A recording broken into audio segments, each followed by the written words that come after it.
Sumainyo ang kapayapaan. Magbigayan kayo ng kapayapaan sa isa't isa.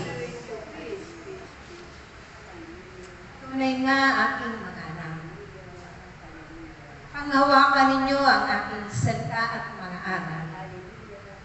Mga katuruan ko na ipiniling ko upang kayong lahat ang magpapatuloy ninyo hanggang sa wakas ng inyong mga buhay. Naway panaligan ninyo, pagtiwalaan ninyo at panampalatayanan ninyo. Alisin ang mga pangamba, alisin ang mga takot, ang mga pag-aalala.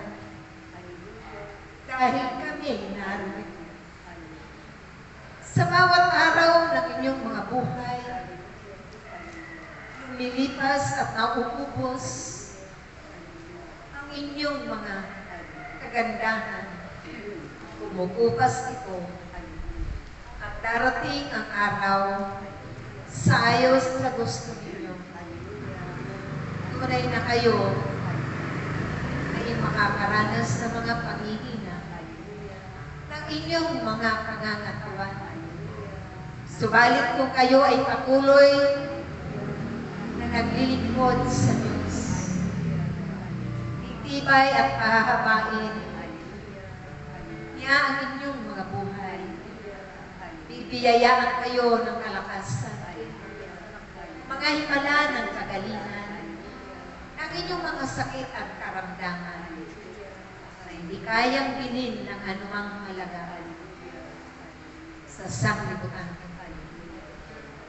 Kung kaya't panaligan ninyo at pagtiwalaan ninyo ng buong puso at panampalatayanan ninyo ang kapangyarihan ng Diyos.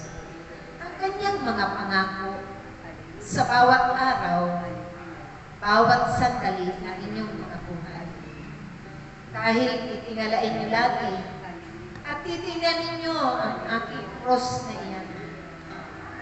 Cross ng Kalbaryo. Subalit yan ay cross ng pag-asa. Cross na aking pasang-pasan. Na lubos kong napagtagumpayan. Anong hirap at sakit man iyon. Sa araw ay tinalagan ng Diyos sa aking buhay. Kung kayong lahat man, kahit mga tagapaglingkod ng Diyos bilang tao, ay may mga kahinaan pa.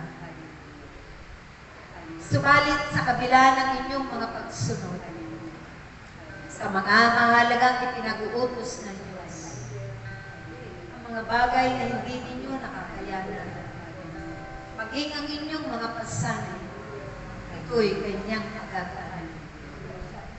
Darating lagi ang tulong at sagot niya, o mga kasagutan niya, sa inyong mga ipinapadalangin, sa inyong mga inihiling sa Kanya, ng buong kababaan ng kalooban, buong pusong tinalikuran ninyo ngayong din, at nilimutan ang inyong mga kasalanan, pinagsisihan ng buong kababaan ng kalooban, dahil kayo man ay tinakda niya, pinili niya sa karamihan, upang tagapaglingkod sa mga panahon ito ng inyong mga kapwa-tao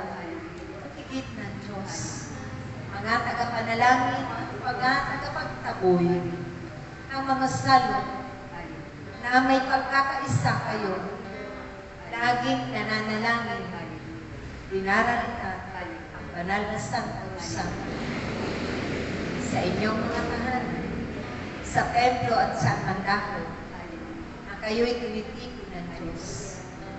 Kaya't aking mga anak, pag ninyong ipagwalang bahala ang mga kaganapang ng pagmamasta ninyo at nasasaksiyan kayo, manalangin lamang kayo lamang. Manalangin lamang kayo lamang.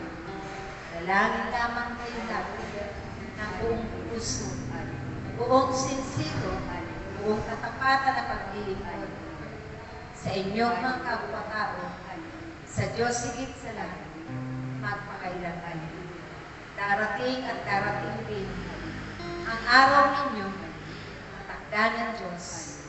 Kung kayo man ay ang inyong mga hiram na buhay, kukunin niya na. Sa takdang panahon na yun, ay paghanda nyo na ang maraming biyaya at pagpapala sa pamamagitan ng inyong mga pagsunod sa kanyang kalooban. At yan ang naimpok ninyo ang mga kayamanan doon sa kanyang kaharian. Ito ang kanyang pangarap at ito ang kanyang kagustuhan para sa kanyang mga anak. Dahil ayaw niya ni minsan o ni isa man ay mapahamak. Ako si Jesus. Ako ang inyong Panginoong Hesus Kristo. Nag-alay ng aking buong buhay. Nagbubo ng aking dugo upang akuin ko ang lahat ng inyong mga kasalanan sa pamamagitan ng krus ng kamatayan. Subalit hindi yan nananatili dahil sa ikatlong araw, ako'y muling nabuhay at kayo rin ay mabubuhay na mga nananalig sa akin sa pagdating ng takdang panahon. Ang aking mga tinig ay aalingaw-ngaw at maririnig ng mga patay na muling mabubuhay sa pangalan ng Diyos. Amen. Sa ngalan ng Ama, ng Anak, ng Espiritu Santo. Praise God.